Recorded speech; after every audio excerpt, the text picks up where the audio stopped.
예, 안녕하세요. 예, 일단 늦게 시작한 점에 대해 가지고 굉장히 사과를 드리고 그만큼 너무나 대단한 분을 모셔 가지고 오늘 조금 늦어지게 되었습니다. 오늘 강연은 말씀드린 대로 서울대 이종호 교수님께서 진행해 주실 거고요.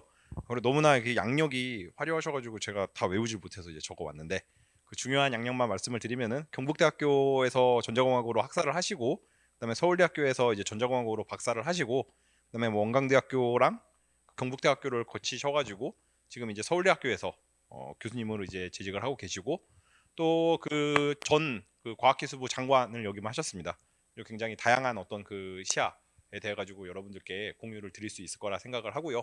그리고 또 중요한 게 여러분들이 이제 반도체 관심 있는 분들께서는 잘 아시겠지만은 요즘 이제 트랜지스터가 계속 스케일링 다운을 하면서 어떤 구조나 이런 것들이 굉장히 다양하게 변해가고 있는데 시발점이 되는 어떤 핀팻 그러니까는 지느러미 모양으로 트랜지스터를 구축하는 그런 것들에 대해 가지고 어떤 원천 기술을 개발하신 굉장히 연구 경력이 화려하신 분을 모셨으니까 오늘 여러분들께서 좋은 강연을 듣고 또 많은 것들을 배울 수 있는 기회가 됐으면 좋겠습니다.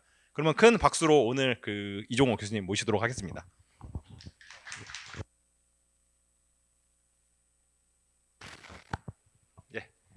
여러분 반갑습니다. 소개해 주신 데 감사드리고요. 오늘 뭐 이런 좋은 자리에서 이렇게 여러분을 상대로 강의를 할 수 있어서 대단히 영광으로 생각합니다. 여기 이제 제목에도 그렇듯이 반도체 실용화 및 뭐 발전 방향, 뭐 저 나름대로 이렇게 이름을 붙였고요. 이거에 대해서 이제 말씀드리는데 전체적인 그 아웃라인은 저도 이제 자료를 준비하면서 보니까 장관 시절에 이 누리호 관련해서 그런 것도 좀 생각이 나서 몇 장을 좀 넣었고요. 이제 주로 이제 2, 3, 4, 5 요런 게 이제 반도체 관련 얘기고요.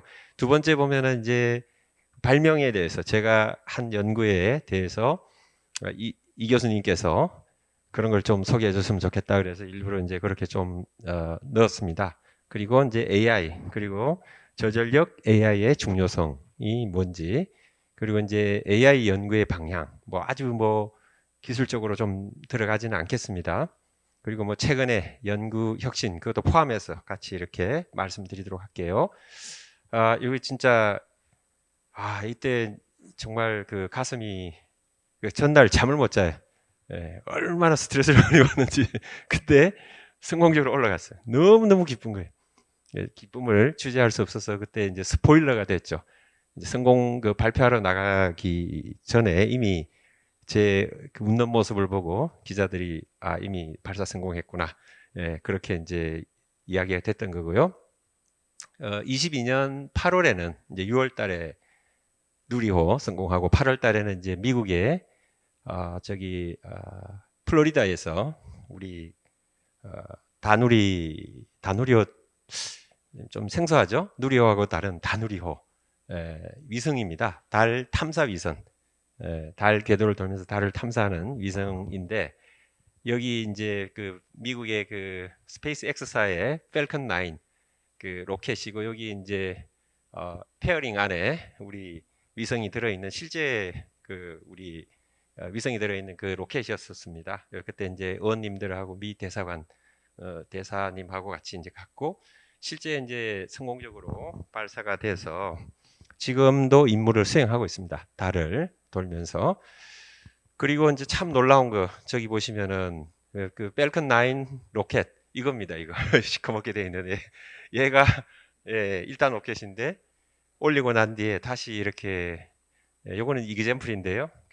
대서양 바다 위에 바지선 위에 동그랗게 돼 있는 그 자리에 이렇게 착 착륙하는 걸 보고 우리 다누리호 이렇게 페어링해서 분리해서 우주로 갈 때 놀라움 그리고 저 놀라움 깜짝 놀랐습니다. 그래서 이제 여기 들어가서 봤는데 이게 펠컨 9 로켓의 1단의 폭이 한 3.8m 정도 됩니다. 대강 그렇게 보이죠. 근데 이제 특징적인 게 여러분들 보시면 뭐야 이렇게 로켓이 시커멓게 생겨서 이렇게 되는데요. 여러 번 쏜 거예요. 여러 번. 그죠? 그러니까 이거를 30번을 반복해서 쏠 수 있답니다. 너무 부럽죠? 그래서 많은 질문을 했고요. 그리고 이제 이어서 요게 이제 아르테미스 로켓인데요. 이 달로 한 2, 3일 만에 갈 수 있는, 직격으로 갈 수 있는 그 로켓인데, 쟤는 높이가 거의 100m입니다. 98m인가? 엄청나게 커요. 옆에 가서 보면은 볼 수가 없어요. 엘리베이터 타고 한 중간쯤 가서 봐도, 예, 어마어마한 거. 이 로켓에도 우리나라의 그 뭐 위성 조그마한 게 들어갑니다. 이 그 저기 펠컨 9 저 로켓은 한 글쎄요 6, 70m 정도 되나요? 꽤 큽니다. 적어도. 네. 요거는 이제 이렇게 생각하시면 됩니다. 우리가 이제 우리 세상 살면서 오프라인이라고 그러죠. 오프라인에서 여러 가지 이제 질서, 규범 이런 게 있죠. 그래서 온라인에서도 그러니까 디지털 세상이죠. 뭐 AI 세상이라고 할 수도 있고 온라인에서도 뭔가 질서가 필요하다. 예, 그래서 그런 그 디지털 질서 구상을 이제 해서 뭐 주요 과제를 만들어서 전 부처에서 지금 시행을 하고 있습니다. 디지털 세상에서 정말 제대로 살아갈 수 있는 질서, 규범, 예, 그런 것들을 만든다고 보시면 되겠고요. 그 다음에 이제 좀 인상적이었던 게 AI 서울 정상회의. 이게 이제 제가 작년에 장관일 때 이제 했습니다. 그래서 정상 세션에 여기에는 이제 그 기업의 대표 그리고 각국의 대통령이나 뭐 수상 이런 분들이 이제 참석을 하셨고요.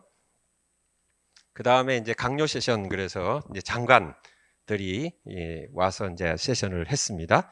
옆에 밑에 이제 저 있고 저 옆에 이제 옆에 계신 분이 영국의 고등교육과학부인가 거기 그 장관이신 그 미셸 도넬런 장관이고요. 굉장히 회의도 무지하게 많이 했습니다. 온라인 회의도 많이 하고 같이 해서 AI 서울 정상회의를 성공적으로 개최를 했습니다. 그리고 그때 행사에 같이 참여한 그 국내외 그 큰 AI 기업들 대표들이 오셔서 우리가 이제 그 책임 있는 AI를 개발하겠다 이런 이제 선언도 하셨습니다. 그런 이제 일들이 있었다. 예, 그런 거고요. 자, 지금부터는 이제 반도체 관련해서 좀 말씀드리면 여기 이제 뭐 간단히 말씀드리겠습니다. 1925년, 예, 그러니까 지금 이제 2025년, 그러니까 반도체 발명에 100년째가 되는 해.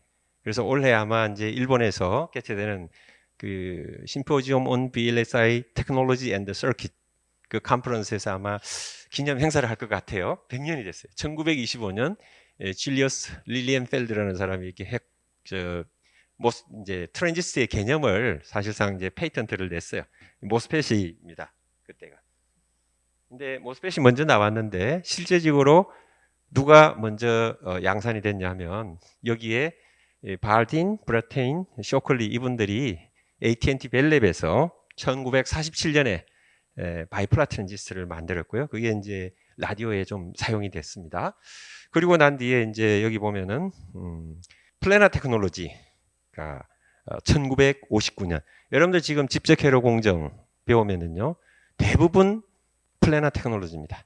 그러니까 평탄한 반도체 웨이프 위에서 뭔가 이렇게 프로세스를 하죠. 뭐 붙이고 깎고 붙이고 깎고. 자, 그런 얘기고요. 그 다음에 이제 여기에 아탈라 강 이렇게 되는데 여기 강대원 박사님 1960년도에 첫 번째 동작하는 모스펫 데모를 했어요. 그죠? 그 다음에 이제 여기 CT4 원레스 이분들이 1963년에 CMOS를 했어요. 그래서 이 CMOS를 가지고 우리가 계속 커머셜라이제이션을 해왔어요. 그죠? 그리고 이제 제가 2002년에 벌크 핀펫 사실 그 전에 이제 SY 핀펫이 있었습니다. 이제 벌크 핀펫을 2002년에 사실은 연구는 뭐 2001년 뭐 그 정도 했고요. 2002년에 이제 특허로 제출을 했고 그래서 제가 이제 구글에 물어봤어요. 이 발명자가 누굽니까 하니까 구글도 서울대학교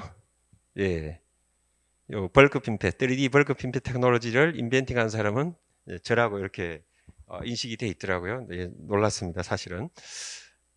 그리고 이제 제가 발명을 하고 난 뒤에 대략 한 10년쯤 뒤에 인텔에서 이 핀펫을 가지고 22나노텍에서 양산을 시작했죠. 세상이 이제 깜짝 놀랐습니다.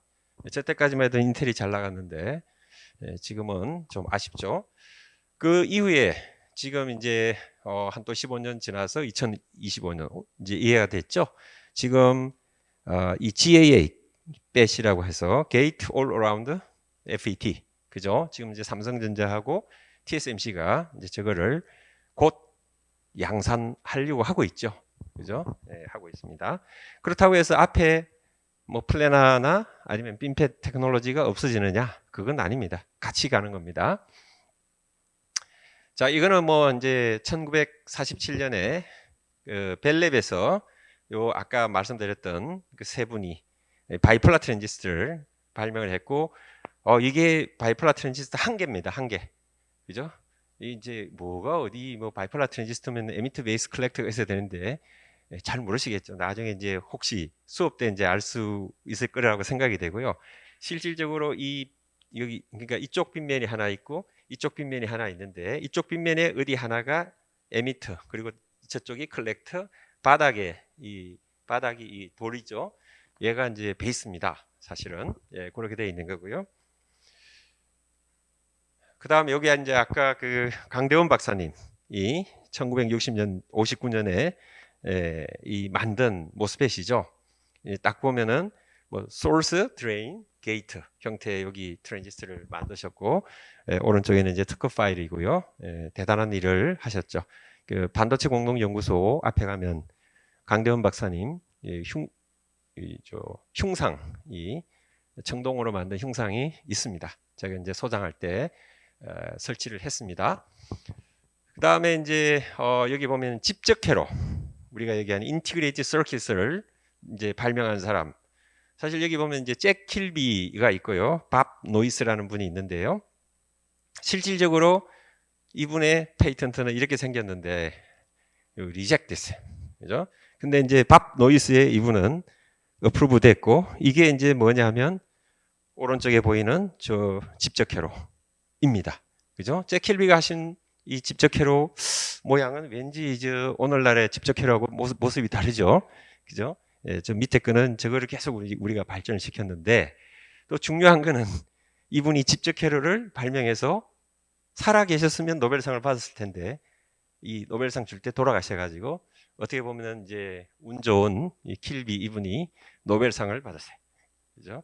그래서 건강도 중요하다. 연구뿐만 아니라 건강도 중요하다. 그 말씀을 드릴 수 있고요.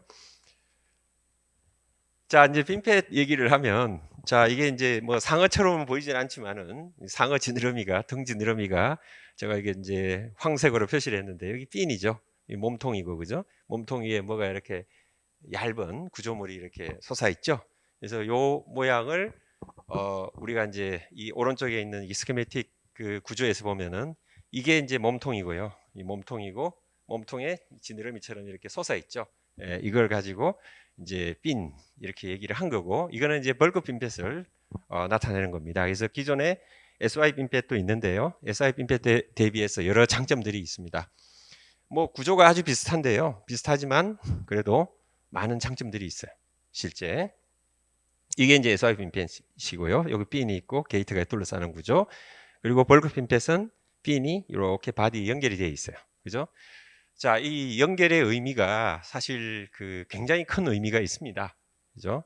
저거를 통해서 이제 여러 가지 이제 뭔가 제작뿐만 아니라 뭐 수율이라든지 등등등 여러 가지 이제 그 측면에서 또 코스트 이런 측면에서 이제 개선점이 있다.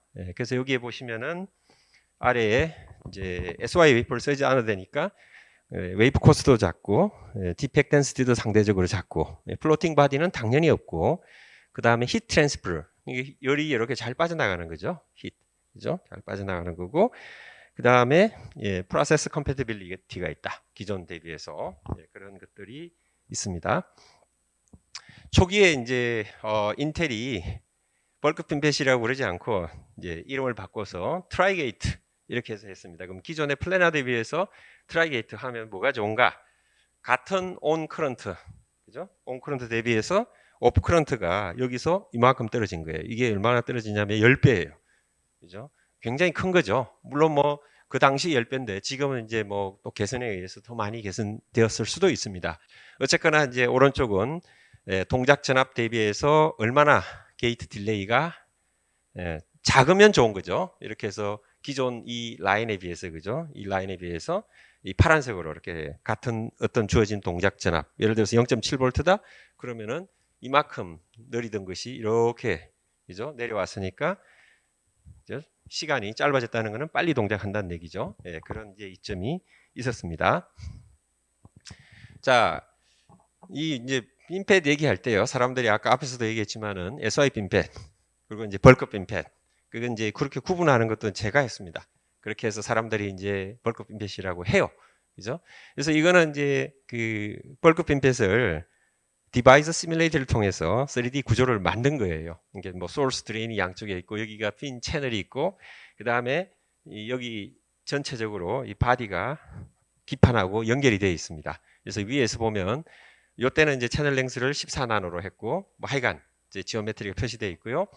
그리고 또 그 이 방향으로 이렇게 잘라는 거네요. 잘라서 소스 레인에서 이렇게 잘라서 보면은 소스 레인은 이렇게 좀 뚱뚱하게 에피를 키워서 뚱뚱해져 있고 요 밑에는 이렇게 이제 기판에 연결되어 있는 그런 이제 모습을 볼 수가 있고요. 그런데요, 여기에 그림을 보게 되면은 여기에 지금 까만색이 SY 핀팻이에요. 근데 여기 자세히 그림을 보시면은 빨간색하고 사각형 검은색하고 겹쳐 보이죠. 그죠? 그럼 이건 SY 핀팻, 이건 벌크 핀팻. 그죠? 굉장히 14나노, 이건 굉장히 짧은 테크놀로지죠. 거의 한 7나노 텍이라고 볼 수도 있는데요. 두 개의 특성 차이가 별로 없죠. 거의 유사하죠.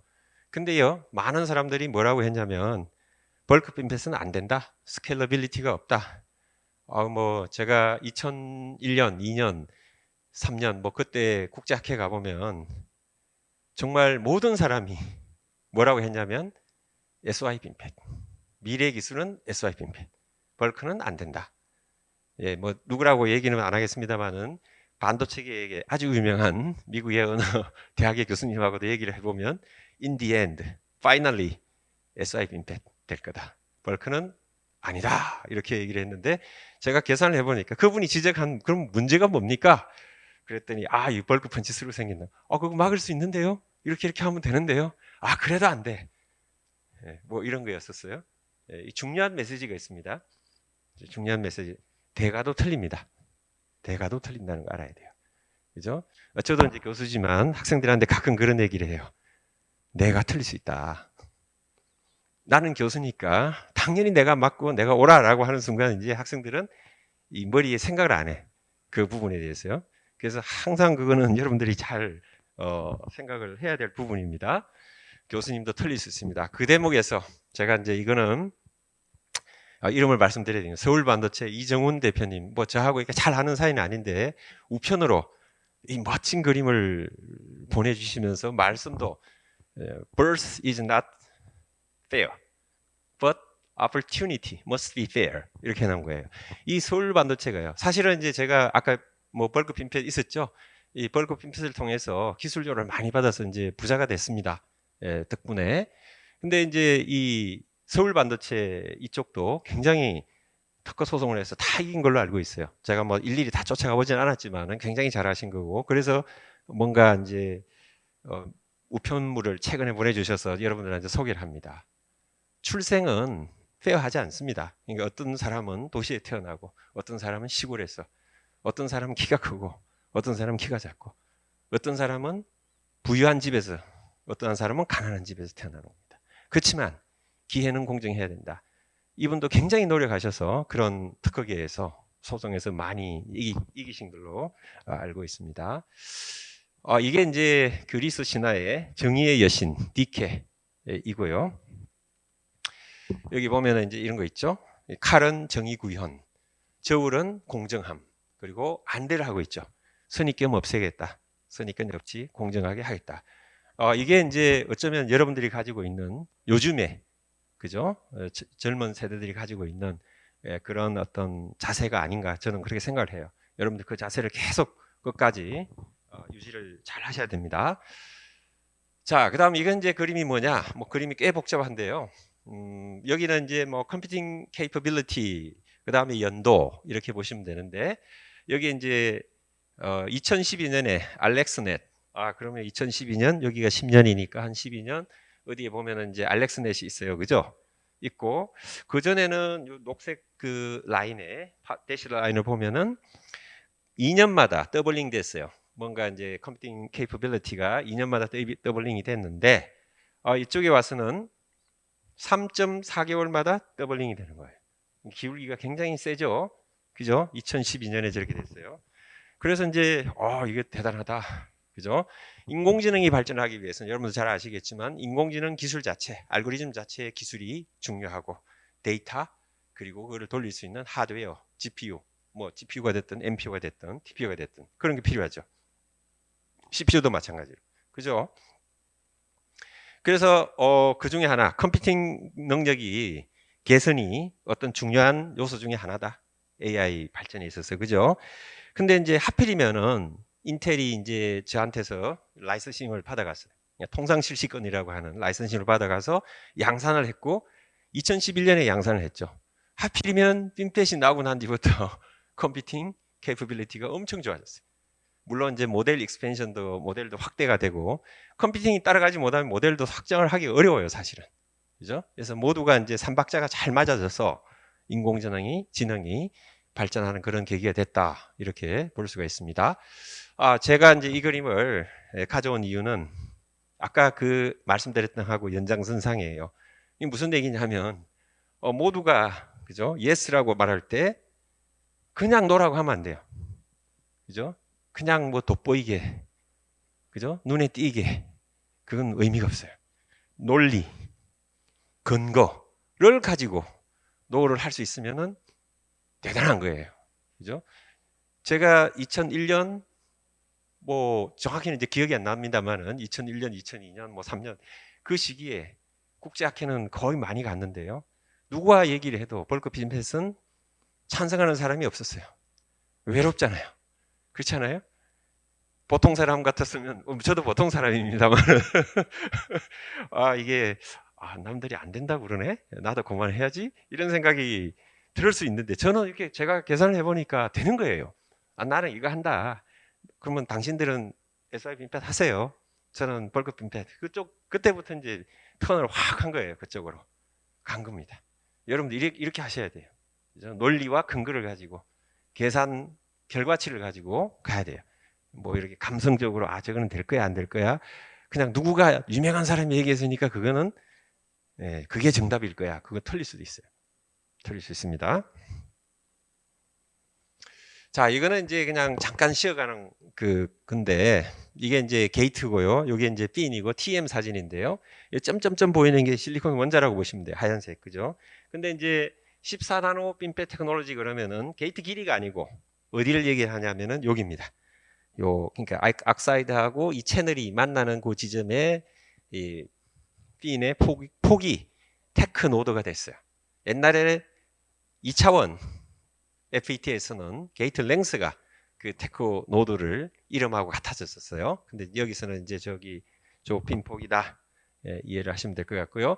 그래서 이제 이거는 이제 인텔의 45나노 2D 디바이스를 가지고 만든 CPU죠. 그때 이제 2D 소자가 쓰였습니다. 저기 이제 소스 드레인 자리에 보면은 실리콘 저메늄 그죠?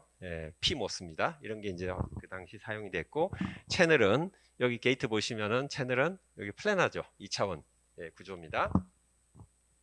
근데 이제 아이비 브릿지라고 해서 22나노 노드에서 2011년에 이제 3D 소자를 써서 핀펫이 들어갔어요. 그죠? 핀펫을 인텔이 있어서 CPU를 만들었고요. 그 뒤에 이제 버전이 여기 나와 있는데 그 뒤에 버전이 뭐였죠? 이름이 지워져 있는데 이름을 제가 기억을 못 하겠습니다. 그 뒤에 이제 그렇게 했습니다. 인텔이 이제 뒷버전부터 계속 핀펫을 사용을 했습니다. 자, 그 다음에 여기서 이제 여러분들한테 이제 또 메시지를 드려야 되겠다 이걸 준비를 했는데요. 자, 이 플래너 구조에서 여기 이제 가만히 보시면은 자세히 보면 여기 뭔가 여기 요철이 살짝 있어요. 여기 살짝 뭔가 게이트가 이 코너 부분을 이렇게 감싸고 있어요. 자, 이렇게 트랜지스터를 만들면요. 그럼 소스 레인은 어디 있냐면은 앞에 있고 이 스크린의 뒤에 소스 레인이 있어요. 이건 게이트가 이제 이렇게 지나가는 거고, 이거 채널이라고 보시면 돼요. 여기. 그죠? 채널. 여기 아이솔레이션 영역이고, 그죠? 그런데 요런 조금의 요런 감싸는 부분, 코너를 감싸는 부분이 있으면 어떻게 되냐면은 이렇게 돼요. 파란색처럼 이렇게 와서 IB 특성이 이렇게 올라갑니다. 제 보면 이렇게 돼요. 그러면은 오프가 됐을 때 여기 오픈데 전류가 여기 있어야 되는데 오프 커런트가 리키지가 이만큼 올라갔어요. 그죠? 말이 안 되는 거죠. 그래서 어떻게 했냐? 옛날에는 요 게이트가 요 코너를 싸지 않게 공정 컨트롤을 잘 했어요. 잘했습니다. 그죠? 자, 이제 요렇게 한 거죠. 싸지 않게 딱 요렇게 했더니 이제 뷰티풀하게 이렇게 딱 나오는 거예요. 그죠? 자, 그런데요. 여기서도 발상의 전환을 할 수 있는 게 이렇게 만드는 거는 뭐 그렇고 뭐 쉽게 좀 만들려고 그러면 이렇게 할 수 있는데 코너가 조금만 드러나면 이런 문제가 생기고 그래? 그러면 이렇게도 한번 해보자. 네? 이게 이제 핀펫이에요. 뭐냐면 그래 감싸지 말고 아예 그냥 게이트가 이 코너뿐만 아니라 그냥 왕창 감싸게 하자. 그죠? 예, 이렇게 할 수 있어요. 그러면요, 여러분 이제 디바이스 피직스를 배운 학생이면 이러면 이제 채널이 풀리 디플리션 돼서 VT가 낮아지고 이 VT를 잡으려면은 이 채널에 도핑을 많이 해야 되고 도핑을 많이 하면 어떤 일이 벌어지냐면은 여기에 도티드 라인처럼 이렇게 전류가 흐릅니다. 이렇게 흘러요. 그죠? 그러면 이제 이제 이 트랜지스터 엔지니어링을 하는데 이 채널에 도핑을 많이 올리지 말고 게이트 전극의 이람수를 바꾸자. 그래도 VT를 컨트롤할 수 있다. 그게 뭐냐면 보라색이에요. 여기 보라색. 그죠? 그래서 전류가 여기 대비 쑥 올라갔죠. 그죠? 그리고 오프 커런트도 VT가 이 워크 펑션을 미드갭 이런 거를 쓰게 되면은 VT가 이게 좀 높아져요. 그래서 높아지면서 이쪽으로 가는 거죠. 그래서 오프 커런트 어디에 됐어요? 여기 낮아지죠. 오프 커런트를 낮으면서 온 커런트를 높일 수 있는 그런 발상의 전환을 할 수가 있는 거예요. 그래서 일부러 제가 이제 이 그림을 그려서 가지고 왔습니다. 자, 그다음 이제 지금부터 D램 얘기인데요. 이제 제 발명하고 연결이 되기 때문에 이제 가져왔는데 여러분들 아마 수업 시간에 배웠을 거예요. 그죠? 원 트랜지스터, 이게 셀 트랜지스터라고 그래요. 그다음에 원 캐패시터 이렇게 되어 있는 게 D램의 한 셀이라고 보시면 돼요. 한 쌍으로, 그죠? 자, 그러면 이제 얘도 중요하고 얘도 중요한 거죠. 둘 다 중요한 겁니다. 그럼 제가 이제 어떤 일을 했냐 하면 얘를 잘 만들었다는 거예요. 저희 발명이 양산에 쓰였다는 거죠. 자, 그래서 이제 플래너 구조로 가다가 D램이 어느 순간에 이런 채널이 됐어요. 여기가 소스 드레인이고, 그죠? 사실은 이게 빗 라인 연결되는 자리고, 여기는 캡이 연결되는 자리, 셀 캡이. 어쨌든 소스 드레인이고, 채널이 어떻게 되냐면 여기 선이 게이트 옥사이드이고 여기 게이트예요. 이게 다 게이트 전극이에요. 그죠? 채널은 이렇게 형성되는 거예요. 이렇게. 그죠? 이렇게 해가지고 이제 D램의 셀 트랜지스터의 리키지 커런트를 많이 줄였어요. 트랜지스터는 풋프린트는 작게 하면서 채널 랭스는 길게 하고 그래서 쇼채널 이펙트 없애고 줄이고 그죠? 그래서 개선을 했어요. 근데 이제 제가 이걸 딱 보고 야 이거는 좋다. 근데 좋은데 스케일러빌리티가 없다. 한 세대다.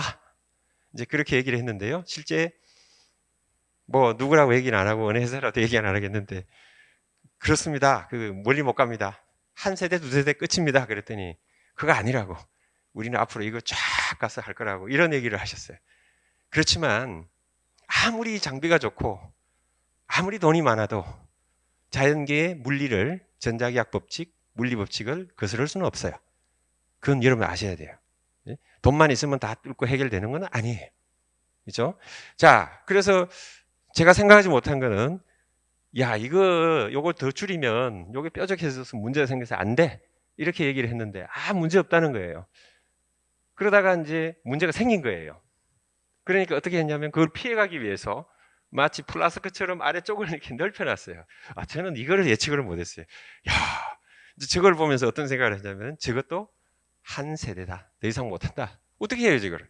줄이겠어요. 여기 줄이면 입구 마켓 여기를 더 줄이면 여기 이거 제대로 하기도 쉽지 않죠. 이렇게 만들어내기도 쉽지 않고. 그죠? 그걸 좀 확대해서 보여드린 그림입니다. 그럼 이제 제가 한 게 뭐냐? 요거를 이제 RCAT이라고 그래요. Recessed Channel. 채널이 recessed 돼 있다고 그랬어요. 그죠? 이게 Recessed Channel Array Transistor. 그럼 SRCAT은 Shaped Recessed Channel Array Transistor. 요거를 SRCAT이라고 그래요. 그죠? 근데 뭐 제가 한 이름은 뭐냐? 이게 새들 핀팻. 사실 이름도 제가 붙였어요. 새들 그러면은 말 안장. 그죠? 이런 느낌이죠? 자, 그래서 이제 그게 이제 어떤 거냐 이렇게 보면 예, 여기는 이제 그 새들 핀팻 가기 전에 리세스 채널이 가지고 있는 문제점들. 그죠? 만약에 여기에 이제 그 채널의 모양이 그죠? 이게 동그랗게 돼 있거나 아니면 이렇게 모양이 이제 컨트롤 하다 보면은 물론 뭐 극단적으로 이렇게 사각형 될 리는 없겠습니다만은 이제 가정을 한 겁니다. 저기 이제 모양이 바뀌면 어떤 일이 벌어질 수 있냐면 이 전류가 왔다 갔다 하는 거예요. 온커런트도 왔다 갔다 하고 같은 지오메트리라도 요 이 크기라도 여기가 부드럽게 되어 있느냐 이렇게 각이 져져 있느냐 그죠? 그래서 H의 유니포미티가 똑같이 이제 유니폼하지 않을 수 있기 때문에 그 수율이라는 걸 생각해 보면 안 좋은 거예요. 거기에다가 심지어 여기 이제 보통 D램 셀 트랜지스터는 전류가 오프커런트가 femtoamp 이하로 거의 개런티가 돼야 됩니다. 대강. 그죠? 이제 그런 이제 기존에 이런 리세스 채널을 이런 트랜지스터 RCAT이라고 하는 문제가 있었다. 그래서 이제 새들 핀팻이라는 걸 했죠. 이거는 이제 오래전에 발표한 자료를 가져온 겁니다. 새들 핀팻. 그래서 이제 리세스 채널이 여기 소스, 드레인 채널이 리세스 돼 있어요. 게이트가 들어가 있고, 그죠? 근데 이제 이렇게 돼 있어요. 소스, 드레인 이렇게 돼 있는데 이제 한 방향 여기서 보면 BB 방향이라고 돼 있는데 BB 방향이 이렇게 자른 거네요, 그죠? 요 라인을 따라서 이렇게 탁 잘라서 보면은 여기 보면은 핀팻처럼 생겼죠. 핀팻처럼 생겼죠, 그죠? 그죠? 이게 딱 그 여기 두 개가 이렇게 감싸게 돼 있어요. 채널이 이렇게 형성되게 가게 딱 만들어 놨죠. 그죠? 자, 이렇게 이제 했어요. 이렇게 해가지고 얘기를 했는데 뭐 어떤 회사는 받아들이고 어떤 회사는 늦게 받아들인 회사는 많은 고생을 했습니다. 그죠? 자, 그래서 이거는 이게 2005년쯤에 시뮬레이션 했는가 그럴 거예요. 정확 기억이 정확하지 않는데 그때 자료 그대로입니다. 이게 이제 게이트 랭스 12나노. 요즘 이제 12나노는 뭡니까? 이게 원 ABC 중에 하나일 겁니다. 원 ABC. 여러분들 D램 셀 그 할 때 10나노 대역에서는 원 XYG가 10나노 후반에 있고 10나노 초반에는 원 ABC가 있었죠. 그 중에 하나입니다. 그걸 2005년쯤에 시뮬레이션 한 거예요. 12나노를 해가지고. 요게 그러니까 12나노라는 거죠. 여기 LG라고 돼 있죠, 그죠? 그렇게 이제 했어요. 그럼 기존에 이제 알캣하고 비교했고, 알캣하고 비교를 했는데 보십시오. 이 솔리드 심볼로 되어 있는 이 특성이 훨씬 좋죠. 온오프도 좋을 뿐만 아니라 디볼도 좋고 너무 좋죠. 그죠? 이런 걸 얘기해도 많이 혼났습니다. 뭐 이렇게 회사를 잘 모르는 사람이 와서 저런 거 하자고 그러냐. 거기에 굴하지 않고 연구를 또 열심히 했어요. 그리고 이 컷오프 저기 뭐죠? 오프커런트도 보면은 비교적 괜찮아요. 그죠? 굉장히 만족도 잘하고 있고 SS도 좋고 온오프 커런트 레이시오도 좋고 그렇습니다. 그런데 이제 이걸 가지고 이제 기업에서 별로 이렇게 인정을 못 받고 에라 이제 논문이나 내자. IEEE 일렉트론 디바이스 레터에 논문을 냈어요. 2005년인가 2006년인가 하여간 저기 돼 있는데 그 심사하시는 분이요. 이 시뮬레이션 논문인데 딱 냈는데 바로 억셉됐어요. 그러면서 거기 칭찬해 주셨어요. 예? 여기 뭐라고 썼냐면은 It was a very interesting read and a pleasure to see how bright folks are exploring new idea. 이렇게 칭찬해 주셨어요. 바로 됐어요. 바로 출판이 됐어요. 예. 뭐 어쨌거나 자, 그 뒤에 또 이제 뭐를 했냐면 저희가 이렇게 해서 보니까 이제 소스 드레인이 있고 이제 새들 핀팻이에요. 여기에 일함수가 뭔가 이제 VT를 맞추기 위해서 여기 VT를 맞추려면 아까 일함수로 바꿔야 된다 그랬죠. 미드갭이나 피플 이런 P 플러스 폴리실리콘 이런 거를 게이트 전곡으로 쓰게 되면은 이 소스 드레인과 겹치는 이 영역에서 뭐가 생기냐면 기들이라고 여러분들 리키지 커런트입니다. 혹시 이제 배운 학생도 있고 안 배운 학생도 있을 텐데요. 리키지 커런트가 많이 생겨서 셀 트랜지스터 입장에서는 리키지 커런트가 작아야 되는데 문제가 돼요. 그죠? 그러면 이걸 어떻게 줄일 건가? 그러면 듀얼 워크 펑션 게이트 증극을 해야 되겠다. 그렇게 한 거예요. 제가 아이디어를 냈어요. 그래서 워크 펑션에 여기는 워크 펑션이 큰 물질을 여기 쓰고 그다음 위는 로우 워크 펑션 게이트를 썼어요. 이렇게 했어요. 그렇게 해가지고 어떤 일이 벌어졌냐? 여기 보시면 이 선만 보시면 돼요. 뭐 다른 특성은 다 똑같은데요. 오프 커런트 영역에서 보시면은 그죠? 여기에 뭐 비교를 해보면은 속이 빈 얘들은 저거를 이런 식으로 이제 하는데 좀 불리한 거고 아래쪽에 여기 보시면은요 설계가 잘 된 그러니까 듀얼 워크 펑션을 잘 엔지니어링한 경우를 보시면 거의 여기서 그죠? 전류가 얼마나 줄어들었습니까? 이게 로그 스케일이잖아요. 거의 100배. 그죠? 이게 되는 거예요. 그런데요. 이 발표를 지금 삼성하고 SK하이닉스 두 회사에서 이거를 다 양산에 쓰고 있습니다. 몇 제너레이션을 쓰고 있을 때요. 그죠? 저는 너무 행복합니다. 물론 뭐 이 부분은 비용이 없어서 논문만 내고 말았는데 아쉽지만 어쨌거나 제가 연구한 결과 회사 가서 세미나도 하고 했는데 그거를 양산에 받아들여졌다는 것은 참 이 공학을 연구하는 사람 입장에서 대단히 기쁩니다. 이 부분도 이제 그런 형태하고 같은 거고요. 이제 지나가도록 할게요. 그 다음에 이제 은하더 이제 기술 뭐냐면 역시 그 듀얼 워크 펑션 개념을 필라 트랜지스터에도 적용을 했어요. 그죠? 필라 트랜지스터. 이게 뭐냐? 이제 예를 들어서 여기에 뭐 소스라고 치면은 여기에 드레인이 있고요. 드레인 위에 뭐가 있냐면 셀 캐패시티가 있는 거예요. 요게 셀 트랜지스터인 거예요. 그죠? 그래서 게이트 올 어라운드 스트럭처로 돼 있죠? 이렇게 되어 있습니다. 그죠? 이렇게 되어 있어요. 그래서 여기서도 보면은 분홍색 얘 같은 거예요. low work function. 빨간색 high work function. 이렇게 해서 셀 쪽에서 뭔가 이게 이걸 써으로 해서 아까 리키지 커런트를 줄인다 했죠. 그걸 줄일 수 있는 거예요. 그죠? 좀 굉장히 중요합니다. 뭐 안에 디바이스 피직스를 일일이 강의로 할 수 없지만 그래서 영볼 때 한번 보시면요. 이런 이제 워크 펑션 엔지니어를 쓰지 않은 경우는 여기 워크 펑션 엔지니어를 쓰게 되면 여기 뭡니까? 여기도 뭐 적어도 100배 이상의 리키지 커런트가 줄어들 수 있습니다. 그죠? 뭐 아마 뭐 이런 구조도 회사에서 아마 열심히 개발하고 있지 않을까 뭐 추측도 해보는데요. 미래의 하나의 DRAM 기술이 될 수 있다. 요거는 이제 제가 하는 건 아니고요. 요즘 이제 금속 산화물 이그조 그러는데 인듐 갈륨 징크 옥사이드 기반의 2T DRAM 셀 이런 것도 있어요. 그죠? 여기 보시면은 이 트랜지스터가 통상의 실리콘 CMOS가 아니고요. 모스펫이 아니고 이 금속 산화물 기반의 트랜지스터이고 얘는 이제 오프커런트가 엄청 작아요. 여기 정보를 하나 써놓으면은 이 캡에 이렇게 빠져나가지 않아요. 그런 거를 가지고 그죠? DRAM으로 쓰는 그런 것도 있다. 자, 그다음에 또 이제 제가 이렇게 기여를 한 부분이 뭐가 있냐면 여러분들 이거 많이 보셨죠? 이게 TSB 그죠?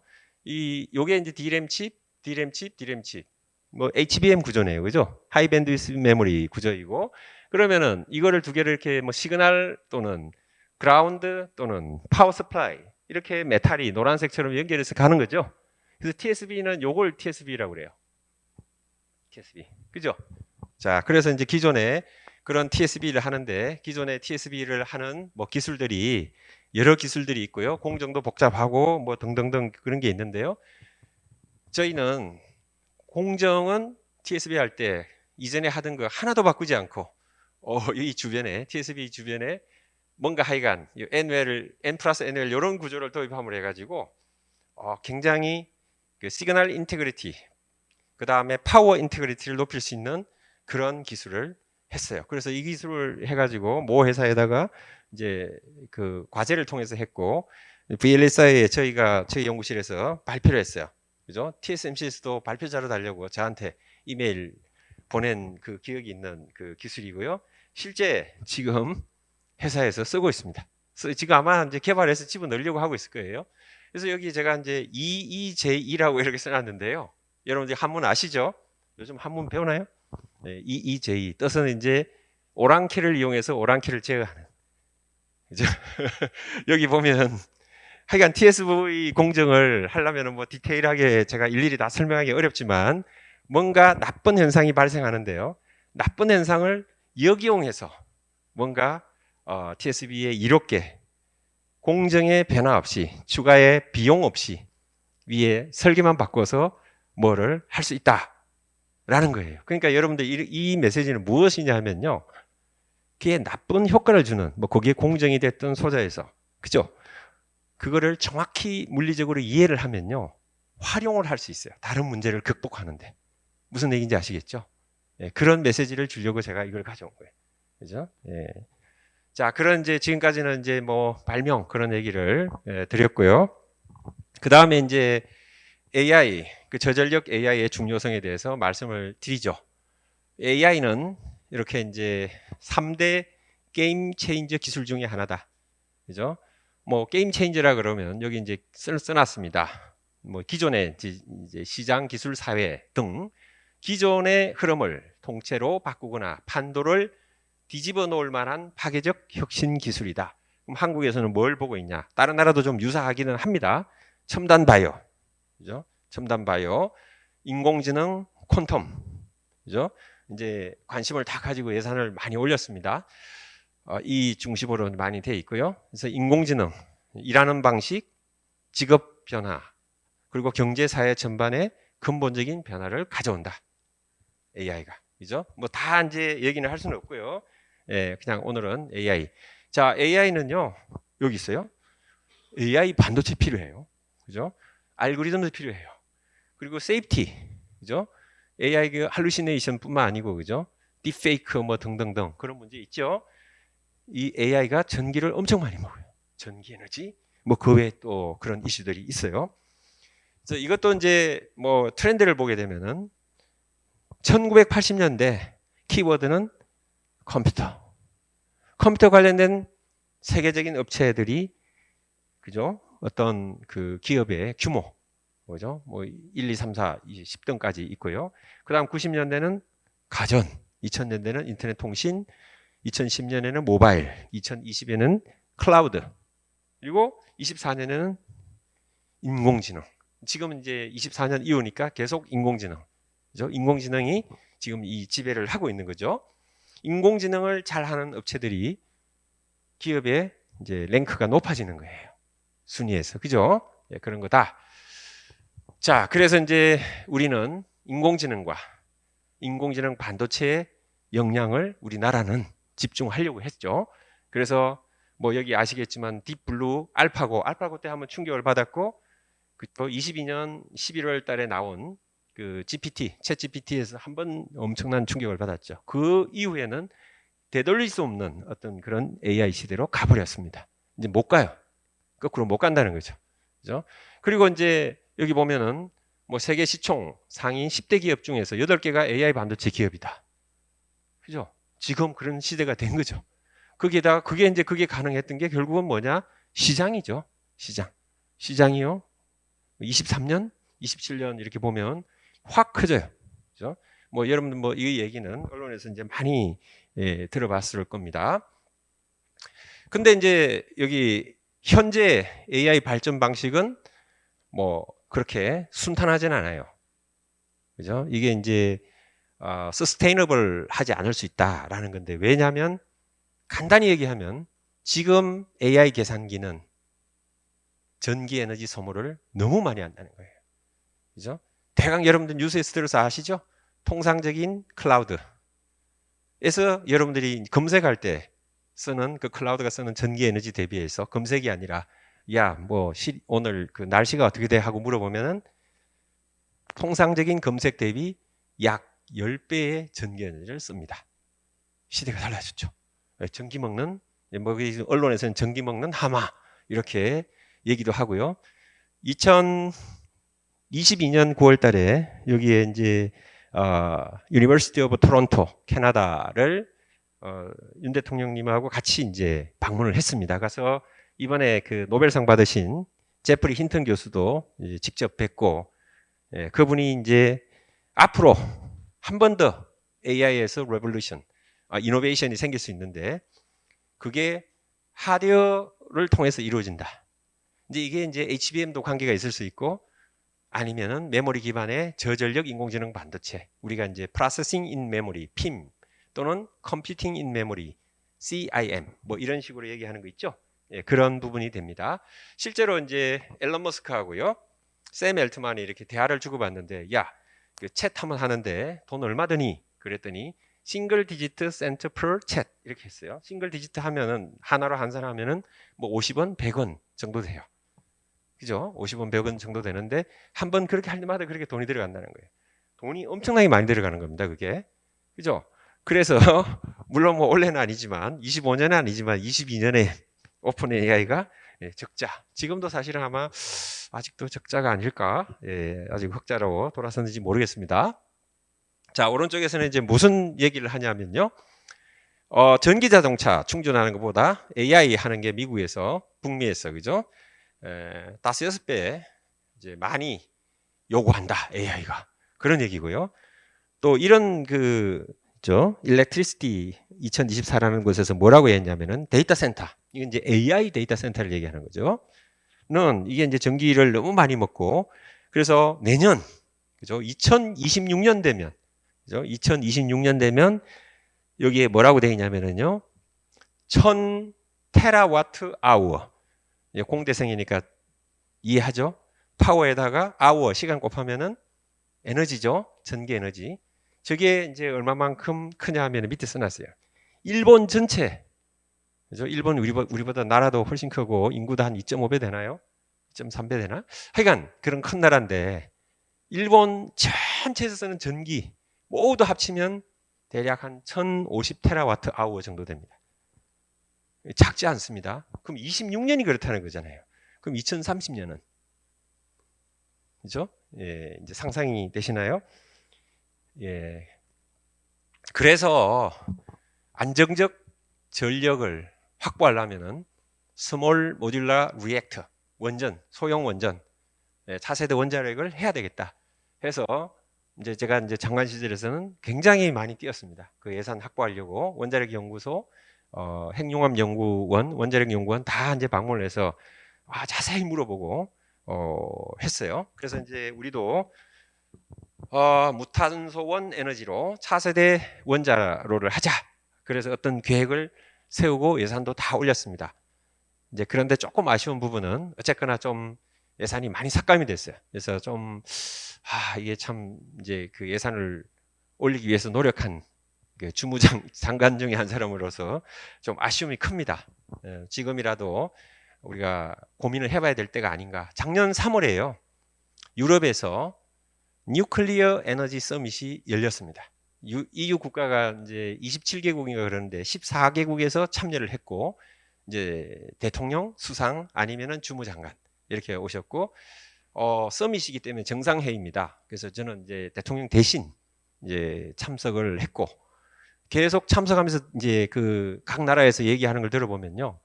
깜짝 놀랐어요. 왜 깜짝 놀랐냐면 저희 인식 속에는 유럽 나라 반원전 국가 이렇게 알고 있었는데 이분들이 바람도 많이 불고 풍력도 잘 되는 그런 나라가 다 SMR 한다는 거예요. 이행하겠다는 거예요. 그래서 이게 무슨 일이지? 무슨 일이지? 근데 그게 제가 보기에는 다 이제 AI 닥쳐올 미래에 대해서 유럽 나라들도 준비를 하는 거예요. 그죠? 그래서 이제 무탄소 에너지, 이건 이제 카본 프리 에너지 그러면서 그쪽을 강조를 되게 많이 하고 SMR 강조를 많이 했습니다. 우리도 해야 됩니다. 해야 된다라는 걸 말씀드리고요. 자, 그래서 이제 그 얘기고 그러면 이제 뭐 전력을 또 작게 써야 되는 부분 중에 하나가 온 디바이스 AI 쪽입니다. 여러분들 뭐 갤럭시 24 가지고 계신 분들은 안에 이제 번역기 온 디바이스 AI라 돌아가죠. 있습니다. 예. 그래서 뭐 전화기뿐만 아니고요. 여기 전화기 있죠?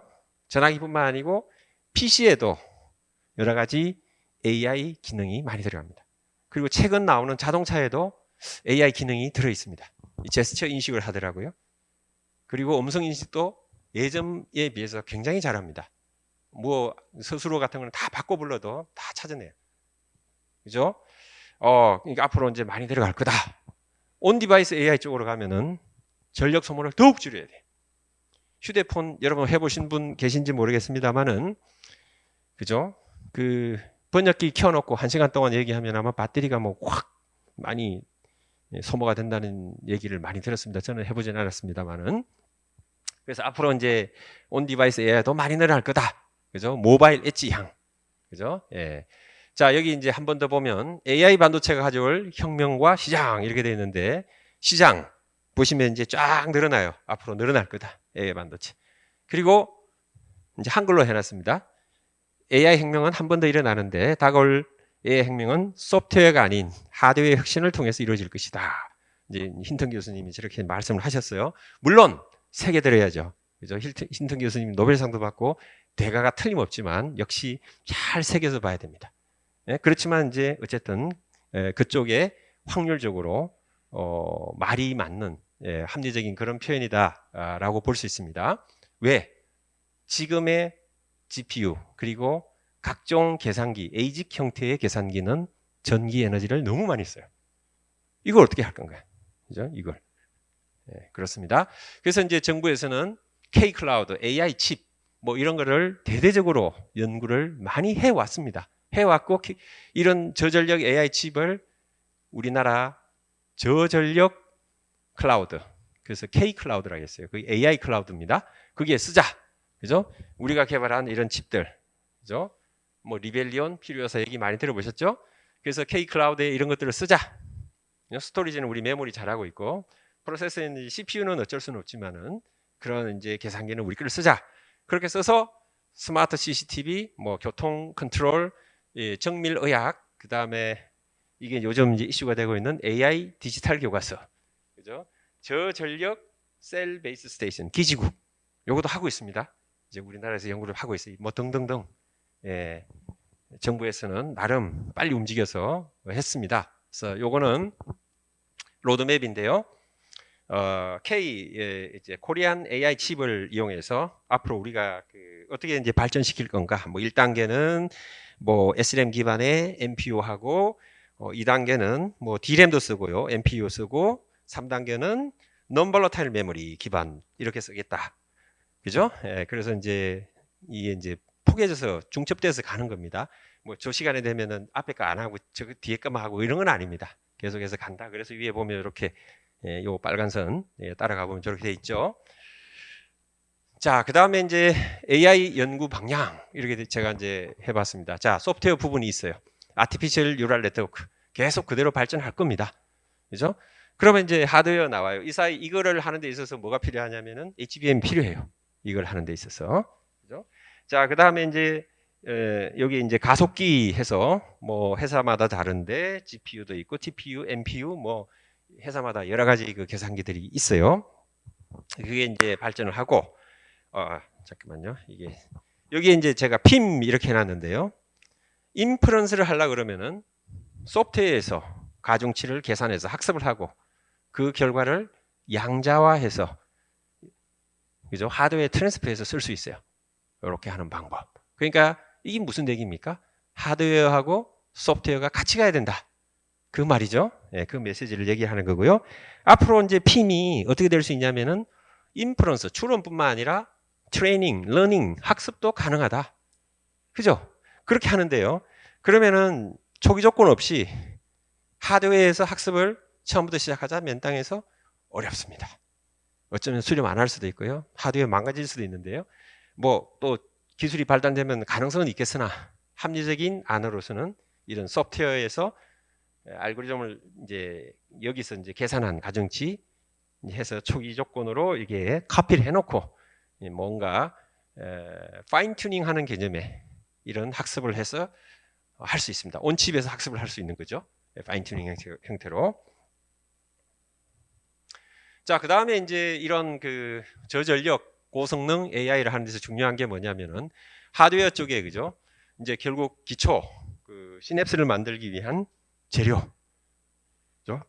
시냅스 소자, 그 다음에 뉴런 회로, 페리프럴 회로, 그 다음에 어떤 아키텍처로, 뭐 어레이 스트럭처가 뭐 NAND array structure 아니면 AND array structure, no array structure 아니면 뭐 그것도 저것도 아닌 다른 structure. 자, 그럼 밑에는 이제 소프트웨어 알고리즘 쪽에는 네트워크 모델도 있고요. 학습 알고리즘도 있고 어떤 신호로 할 건가. 그죠? 인코딩 뭐 이런 펄스 형태로 할 건가, 펄스 위드로 할 건가 등등등. 그리고 소프트웨어도 필요하고요. 이게 이제 어떻게 보면은 조합 최적화가 잘 돼야지 성공할 수 있다라는 거고요. 그 다음에 이제 메모리 타입에 따라서 AI 반도체의 특성을 이제 분석을 해보면 대략적으로 SRAM 여러분 잘 많이 들어봤죠? DRAM 그리고 NVM non-volatile 메모리가 있습니다. 그래서 이제 에너지 소모를 얘기하자면은 SRAM 쪽이 월등히 소모를 많이 합니다. 지금 이제 문제죠. 지금 이 화살표의 굵기가 그 크기를 나타냅니다. 그런데 개선의 여지 앞으로 뭔가 이거는 지금 막 상용으로도 많이 쓰고 있죠. 그죠? 그러면 이쪽하고 이쪽은 앞으로 연구를 통해서 뭔가 더 개선하려고 있고 그렇다고 해서 여기 연구할 게 없느냐? 연구할 게 많아요. 여기도 여전히 다 많습니다. 뭐 저쪽으로 가면 갈수록 이제 개선의 여지가 더 많고요.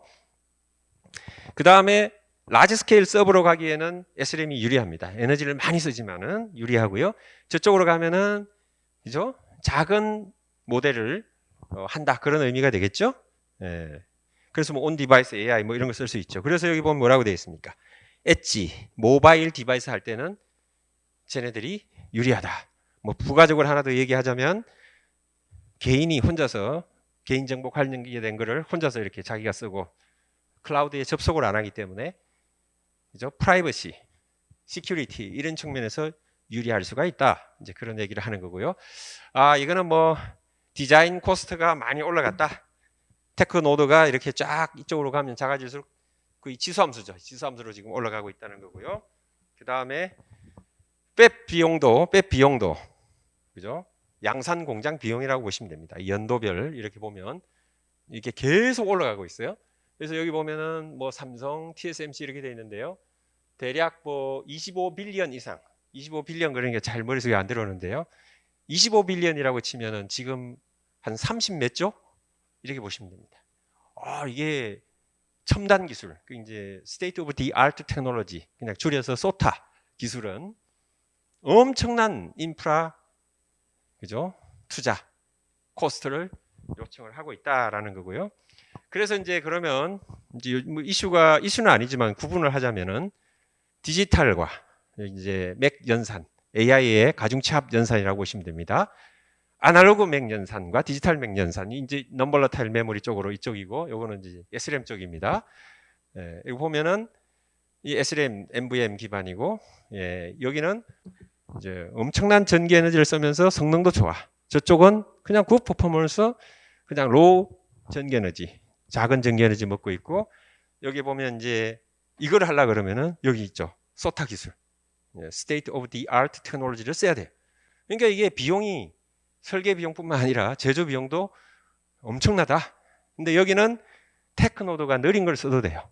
느슨한 걸 써도 돼요. 아날로그 연산 쪽은 그렇게 최고의 하이텍을 쓸 필요는 없다. 그래서 디자인 코스트나 백 코스트가 작습니다.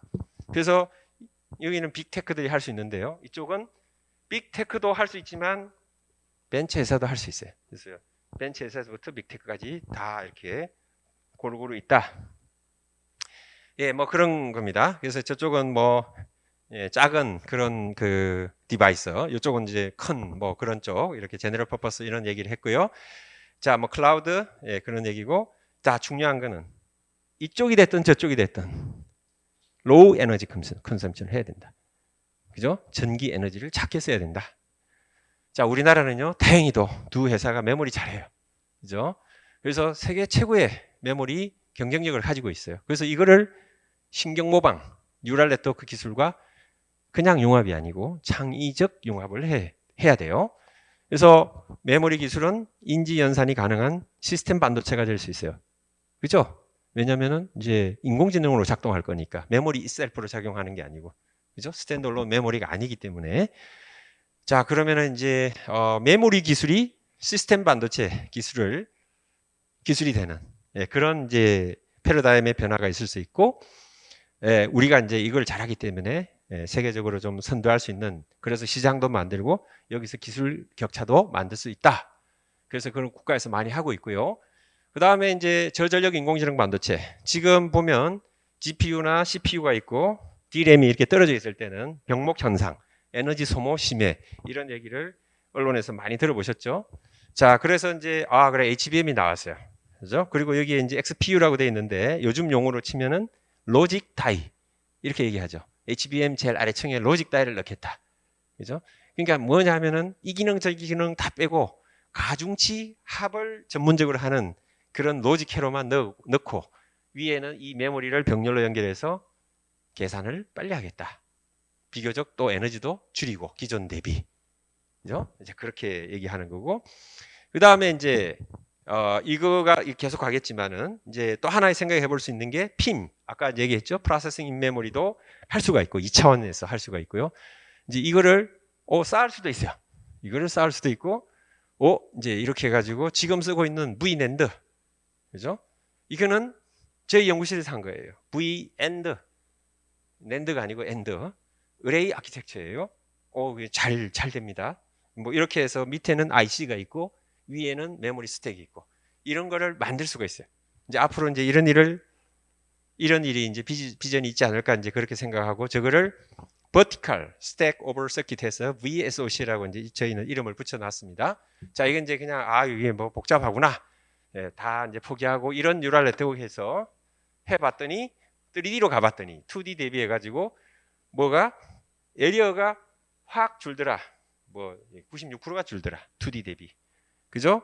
에너지 소모도 뭔지 모르지만 상당히 많이 줄더라. 뭐 이렇게 얘기를 하는 겁니다. 자, 이거는 이제 그 위에서 메탈 배선, 3D 엔드 구제의 메탈 배선이고요.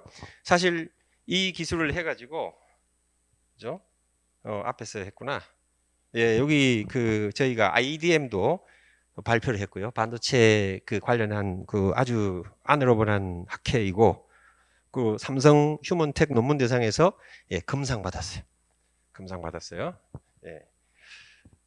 자, 이거 그러고요. 그 다음에 이제 핵심적인 게 이게 뭐냐 하면요. 여기 써놨죠. 뉴로모픽 컴퓨팅을 위한 아날로그 투 디지털 컨버터. 그죠? 여러분들 이제 뉴로모픽을 하드웨어로 하면은 그 안에 들어가는 프로세싱 엘리먼트라는 게 반복이 되는데요. 프로세싱 엘리먼트를 이 브레이크를 해보면은 면적과 에너지를 많이 잡아먹는 애들이 누구냐? ADC예요. 엄청나게 중요해요. 저희는 이제 그거를 다 이제 시뮬레이션으로 깨우치고 실제로 아주 새로운 그 ADC를 해가지고 여기 보시면은 이제 다른 거 다 집어넣고요. 여기 까만색 점하고 파란색 점은 뭐냐면요. 회로 설계 체계 최고 학회에서 발표된 그죠? 비트 수 대비 에너지 소모입니다. 그죠? 비트 수 대비 에너지 소모인데 이게 작으면 작을수록 좋은데요. 저희가 한 게 여기 있어요. 기존에 잘한다고 한 거 다 여기 있고. 그죠?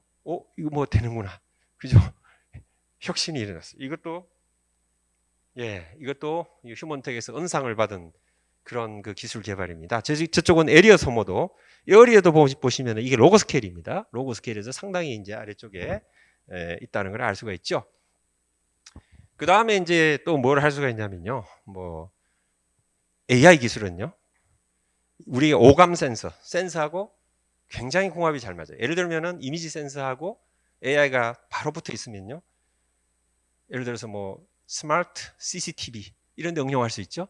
그러면은 그 안에서 스마트 CCTV에서 프리 프로세싱을 통해서 지금 뭐 어떤 일이 일어나고 어떤 문제가 있고 이런 걸 다 알고 불필요한 영상은 없애버리고 판단하기 어려운 거는 서버로 보내고 아니면 거기서 다 판단할 수 있어요.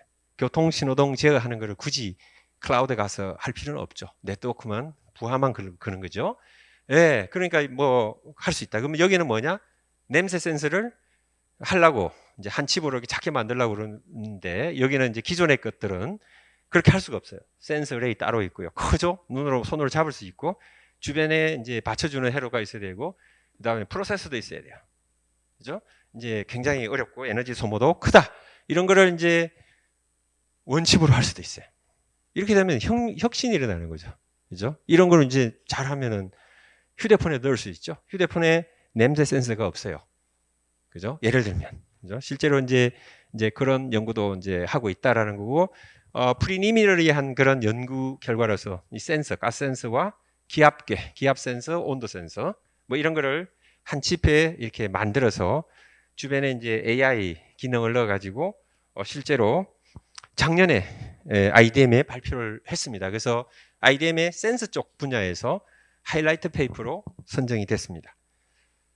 자, 이거는 이제 논문에 있는 걸 가져왔는데요. 네이처에 있는 논문에 있는 거 가져왔는데, 요 뒤에 보면은 이제 이런 게 있어요. in-memory computing, neuro-inspired computing, neuro-mimetic computing 이렇게 돼 있어요. 그래서 어떻게 보면은 새로운 컴퓨팅 아키텍처가 이제 앞으로 2025년, 27년 뭐 이런 데서 이제 많이 나올 거다. 이제 그 얘기를 하는 겁니다. 그리고 이 선상에서 지금 기존의 이제 스케일링은 선상에서 벗어나죠. 그래서 이제 그렇게 이제 테크놀로지가 그냥 어떻게 보면 지수함수죠. 왜냐하면 이제 y축이 로그 스케일이기 때문에 이걸 리니어 스케일로 하면 이렇게 되죠. 이렇게 가는 거를 로그 스케일로 만들어서 이렇게 되는데 이제 벗어나면서 뭔가 다양한 그리고 이제 2차원보다는 3D 쪽으로 그게 모노리틱이 됐든 칩 본딩이 됐든 웨이프 본딩이 됐든 그런 쪽에 일들이 많이 발생한다. 그래서 앞으로 여러분들이 공부할 때 그런 거를 좀 살펴서 하시면 되겠습니다. 자, 이게 이제 시간이 거의 1시간이 5분 되는 것 같습니다. 이게 좀 멋진 사진이죠. 우리 위성이 찍은 사진이고요. 여러분 경청해 주셔서 감사드립니다. 감사합니다.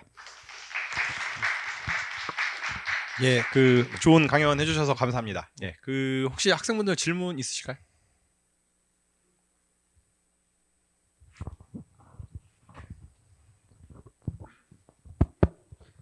네, 교수님 좋은 강연 감사드립니다.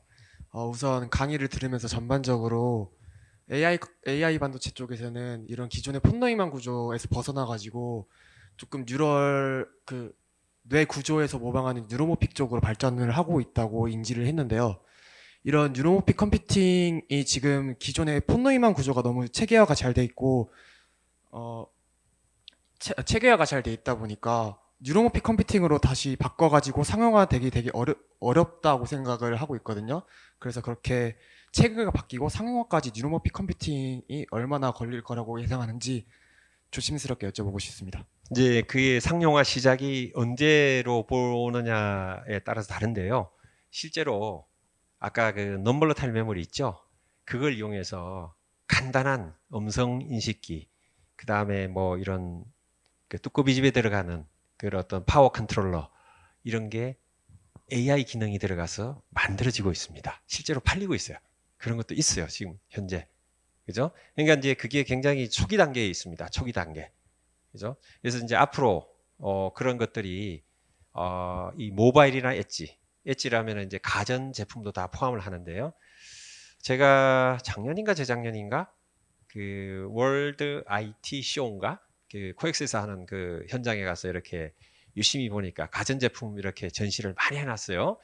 그래서 이제 저는 이제 그쪽에 관심이 많으니까 그게 전문가를 살짝 이렇게 물어봤어요. 저기에 지금 음성 인식하는 거는 뭘로 만들었습니까? 그러니까 에이직 칩으로 만들었습니다. 그럼 에이직 칩이라는 거는 이게 무슨 얘기냐면 그 뒤에 질문 안 해도 돼요. 이게 전력 소모를 최소화했다로 하나 전기를 많이 먹어요. 그러면 예를 들어서 뭐 가전제품 하나당 뭐 예를 들어서 가전제품이 먹는 전기에 뭐 5% 내지 10%를 더 먹는다. 이거 뭐 얼마 안 먹습니다. 괜찮습니다. 라고 할 수 있지만 전국적으로 전 세계적으로 보태면요. 그것도 어마어마합니다. 그런 데는 충분히 쓸 수가 있죠. 그건 이제 엣지한 그거고 예를 들어서 지금 우리가 번역기 이런 거 있는데요. 이 번역기도 SRAM 기반의 그런 가속기 쓰지 말고 진짜 뭐 non-volatile memory 아니면 뭐 DRAM advanced 뭔가 뭐 이런 기술을 써서 전력 소모를 더 줄여서 한다 그러면은 되죠. 말이 되죠. 왜냐하면 이게 배터리의 의존성이 굉장히 큰데 충분히 시장을 만들 수 있는 기회가 있죠. 그죠? 그렇게 보시면 돼요. 이미 부분적으로는 아주 낮은 영역에서는 지금 시작이 됐다. 앞으로 이제 그 온 디바이스 AI, 그러니까 이제 그런 쪽은 이런 남발타일이나 D램 이런 것을 써서 여러 가지 이제 사업을 만들 수도 있다. 근데 이제 이게 가장 어드밴스드한 테크놀로지를 써야 되는가? 성능은 좋고 다 좋은데 야 이거 만드는데 너무 비싸잖아. 이렇게 되면 안 되는 거죠. 그죠? 그래서 제가 아까 그 비교표를 한 거예요. 아날로그 쪽은 그 state of the art 테크놀로지를 굳이 쓰지 않아도 된다라는 거예요. 그죠? 가성비를 따지는 거죠. 예. 대답이 됐습니까? 감사합니다. 예, 그 혹시 더 질문 있으실까요? 그 혹시 그 지금 비대면으로 들으시는 학생들도 채팅창에다가 질문 남겨주시면은 제가 그 여쭤보고 답변을 전달해 드리도록 하겠습니다. 혹시 질문 없으신가요? 편하게 질문하셔도 됩니다. 예, 예. 이런 기회가 흔하지 않은데. 제가 좀 학생들 질문할 동안 생각을 그 질문 하나 드리면은 뭐 이제 인공지능이 굉장히 중요해지고 이제 뭐 하드웨어나 소프트웨어의 그 중요성에 대해서도 굉장히 이제 잘 설명을 해주셨는데 사실 또 한편으로 보면은 어떤 그 러닝을 시키기 위해 가지고 데이터가 굉장히 많이 쌓여야 되는 것도 필요하지 않습니까? 근데 사실 그런 측면에서 봤을 때 대한민국이 그 인구수도 적고 데이터 측면에서 중국이나 미국 대비 굉장히 좀 약점이 있다라고 생각하는데 그런 것들은 우리가 어떻게 극복을 해야 되는지 좀 그 코멘트 주실 수 있으신가요? 예. 제가 이제 제 전공은 반도체, 그 중에서도 이제 소자 공정, 그 다음에 저전력 인공지능 반도체를 2012년부터 장관될 때까지 10년을 했고 수십 편의 논문을 써서 실질적으로 장관하면서 많은 도움을 받았습니다. 실질적으로 그 연구의 결과가 하필이면 우리나라에 되게 중요했습니다. 근데 이제 교수님 질문한 거를 따지면은 이제 제 영역을 벗어나서 이제 어떻게 보면은 깊이는 얕지만 과학, 기술, 정보 전 영역에 이런 얕은 지식을 가지고 좀 말씀을 드리자면 우리나라는 그런 이제 그 비교적 데이터에 대해서는 전 세계적으로 보면은 그래도 가지고 있는 나라입니다. 왜냐? 우리는요 오랫동안 네이버 카카오가 있었어요. 오랫동안 망하지 않고. 그죠? 그래서 지금 근데 이제 그게 아니라 큰 나라, 그럼 미국, 중국 이렇게 비교하면 이 데이터가 많이 부족해요. 그죠? 그러면 이제 그 나라는 데이터 기반의 엄청난 그런 아주 그 파워풀한 AGI에 가까운 그런 AI를 이렇게 개발하잖아요. 그럼 우리도 그럼 그렇게 해야지 하기가 쉽지 않죠. 왜냐하면 일단 그런 데이터도 부족하고요.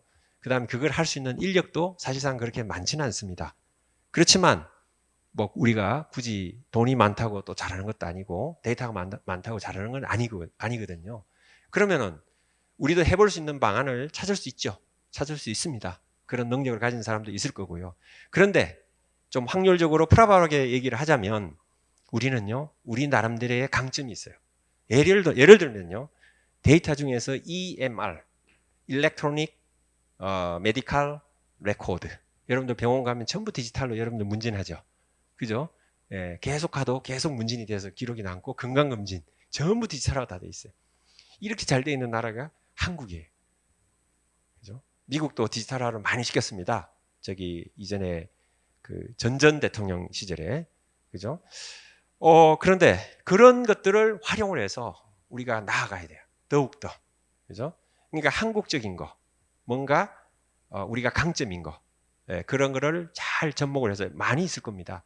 많이 있을 겁니다. 그런 부분들을 찾아서 집중적으로 뭔가 R&D를 하게 되면 우리도 이제 가능성이 있는 거죠. 아까 우리 잘 아는 메모리 기술. 우리나라는 메모리를 이해하는 사람이 굉장히 많아요. 풀스택으로 이해하는 사람이 많아요. 저 재료서부터 공정, 소자, 회로, 그죠? 시스템, QA, 그 다음에 소프트웨어, 그죠? 거기까지 다 있어요. 사람이 많이 있어요. 자원이 많죠. 그분들이 나서 주시면 충분히 또 우리는 다른 나라보다 잘할 수 있는 그런 역량을 가진 나라다. 한번 해볼 만하죠. 문제는 이제 돈을 많이 투자해야 됩니다. 예, 감사합니다. 예. 혹시 질문 있으실까요? 아무거나 질문하셔도 돼요. 예. 예. 네.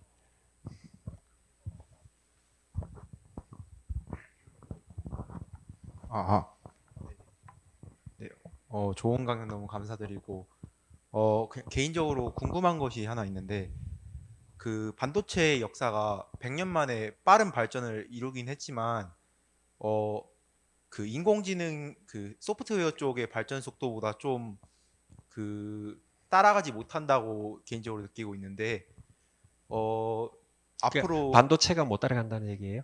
네, 하드웨어가 그러니까 이제 못 따라간다. 네, 못 어. 따라간다고 느끼고 있는데 혹시 이 격차가 앞으로 더 벌어질 가능성이 있는지 여쭤보고 싶습니다. 아, 그 얘기가 조금 더 선명하게 맞았던 시기는 지금보다도 훨씬 이전에 그런 일이 있었습니다. 그때는 뭐랄까, 파충류 수준, 뭐 벌 수준인가요? 제가 기억이 안 나는데 그 정도의 지능을 만든다고 옛날에 막 했지만 결국은 이 계산기, 반도체 실력이 부족해가지고 그 당시는 그죠? 그 사장됐었어요. 사실 아까 그 제프리 힌턴 교수님은 그 옛날부터 어릴 때부터 연세가 지금 많으신데요. AI를 하셨어요. 그런데 캐나다 정부에서 지속적으로 중간에 반도체 기술이나 데이터가 좀 부족해서 그 AI가 발전하지 못하는 그런 어떻게 보면은 암흑기가 있었음에도 불구하고 제프리 힌턴 교수 같은 분이 계속해서 연구할 수 있도록 지원을 해줬고 그게 이제 지금 시대에 와서 반도체 기술이 좋아졌고 그 다음에 이런 글로벌 플랫폼 기업 그죠? 뭐 구글이라든지 등등등 이 플랫폼 기업이 많죠. 아마존 뭐 등등 이런 데서 데이터도 많이 만들었고 그죠? 그럼 데이터 있고 반도체 계산기 아주 좋고 그러면 이제 드디어 이 알고리즘이 힘을 발휘하는 그런 시기가 됐던 거죠. 그래서 예전에 비해서 소프트웨어와 그죠? 데이터와 반도체 하드웨어 기술의 갭이 줄어들었다. 이렇게 보시면 돼요. 근데 그대로 지금 뭐 계속하면 아마 이제 그게 잘 이제 조합 최적화라는 게 알고리즘도 좋아져야 되고 연구해야 되고 그죠? 하드웨어도 계속해서 발전을 시키고 그것도 세분화되고 뭐 데이터 센터용, 온 디바이스 AI용 뭐 다양한 그런 그 소프트웨어도 필요로 합니다. 그런 소프트웨어를 뭐라고 하냐면은 시스템 소프트웨어라고 해요. 시스템 소프트웨어. 근데 이제 그거를 중요성을 제가 장관 때 딱 알아서 2023년 1월 달에 우리 그 소프트웨어 연구소 소장님 만났을 때 1시간 동안 설명을 드렸고 그게 이제 K-클라우드 예비 타당성 조사 그 예산에 그게 반영이 됐습니다. 반영이 돼서 K-클라우드가 예비 타당성 조사가 통과했고 예산이 확보가 됐고 그 예산에서 지금 많은 그 소프트웨어 하는 교수님들이 지금 연구 과제를 막 시작을 했습니다. 그래서 지금 우리나라는 늦지 않았습니다. 그래도 잘 대응을 해서 국가적으로 해왔다 이렇게 감히 말씀드릴 수 있습니다. 감사합니다. 예, 혹시 더 질문 있으실까요? 제가 하나만 더 드리면은 네. 이거는 어떻게 보면 오늘 강연과는 크게 관계는 없는 질문이긴 한데 제가 이제 어떻게 보면 새내기 교수로서 그 교수님께서는 굉장히 많은 훌륭한 제자들을 지금 키워내셨고 학교에도 많이 배출하셨는데 학생들을 교육할 때 가장 중요한 점이 무엇인지 한마디 해주시면 큰 도움이 될 것 같습니다. 예. 저는 이제 저희 학생들하고 그 이렇게 얘기를 하면서 이런 아까도 제가 이제 그런 얘기를 했죠. 제가 틀릴 수 있습니다. 사실은요. 제가 그 말씀을 드리려고 이걸 갖고 왔어요. 이 질문을 해주셔서 감사드립니다. 이거 이제 장표를 버릴 뻔했는데 내가 틀릴 수 있다는 생각. 예, 과거에 나의 경험, 그죠? 경험 등에 의한 지식이 현재는 작동하지 않을 수 있습니다. 특히 우리나라는 빨리 발전했기 때문에 또 그렇게 또 볼 수 있어요. 학문적으로나 산업적으로나 그래요. 그래서 나의 잘못된 생각이 그죠? 이 뭡니까? 그걸 통해서 창의력이 억제될 수 있어요. 지금 교수님 질문은 저는 이렇게 이해해요. 교수로서 학생을 어떻게 교육을 시킬 것인가? 라는 측면에서만 국한해서 지금 말씀드리는 거고요. 그러면 그죠? 그러니까 이렇게 얘기하죠. 학생이 뭐 질문해서 교수님 뭐 이게 이렇고 저렇고 그러는데 그건 내가 옛날에 다 해봤는데 안 돼. 이래버리면 거기서 끝나는 거예요. 다림질이 돼서 더 이상 생각이 자라나지 못해요. 그죠? 그때 내가 틀리려고 틀린 게 아니라 틀릴 수 있거든. 그러니까 내가 뭘 틀리는지 네가 지적해서 논리를 가지고 얘기해 주면 너무 좋겠어. 이렇게 되는 거예요. 그죠? 이렇게 되면 되는 거예요. 그럼 굉장히 잘할 수 있어요. 이걸 하지 못하면 이제 불합리해지고 피해가 되고 개인한테 손해되고 조직에 손해가 되고 이런 일이 발생할 수가 있어요. 그래서 항상 이게 내가 틀릴 수 있다는 자세. 근데요, 이거는 이제 학문 영역에만 국한시키지 말고요. 우리나라 전체로 보면 뭐 전 세계 시민이 저는 그렇게 생각해요. 내가 맞다. 그래서 자기 주장을 하죠. 근데 그냥 이게 맞는 얘기일까요? 틀릴 수도 있습니다. 근데 제가 봤을 때는요, 상대 비교를 하자면은 한국 사람들이 이게 더 강해요. 이게 강하면 어떻게 되는지 아세요? 괴로워요. 괴롭습니다. 이게 결코 좋은 내가 맞습니다. 내가 맞아. 전 세계는 나를 중심으로 돌아가는 거고 내 의견이 맞아. 이렇게 하시면은 스스로가 괴롭습니다. 아시겠죠? 항상 그래서요. 오른쪽이 비어 있죠. 이 위에 있어요. 갈등에 싹이 트려고 할 때, 누군가와 맞서려고 할 때, I may be wrong, be wrong. 내가 틀릴 수 있습니다. 저는 이거 강의할 때요, 이거 이 책이 있는 줄은 몰랐어요. 그죠? 그래서 찾아보니까 책도 읽어봤어요. 나티코라는 분이 스웨덴의 스톡홀름 대학의 경제학부를 졸업하고 스웨덴에서 잘 나가는 그런 훌륭한 젊은이인데 갑자기 생각이 바뀌어서 태국에 와서 17년 동안 승려 생활을 하면서 이 책을 쓴 거예요. 근데 이 내가 틀릴 수 있습니다. I may be wrong 이라고 하신 분은 나티코가 아니고 그게 아잔 자야사로라는 분이 태국의 스승이죠. 아잔이라는 말이 스승입니다. 이제 하이 레벨 스승인 것 같아요. 그 책에 보면 그분이 저거죠. 갈등에 싹이 트려고 할 때, 누군가와 맞서려고 할 때, I may be wrong 3번 얘기하세요. 외치세요.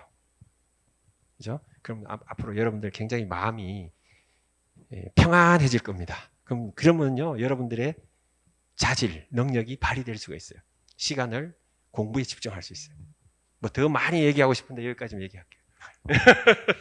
예, 좋은 말씀 감사합니다. 여러분 이거 짠 거 아니에요. 예.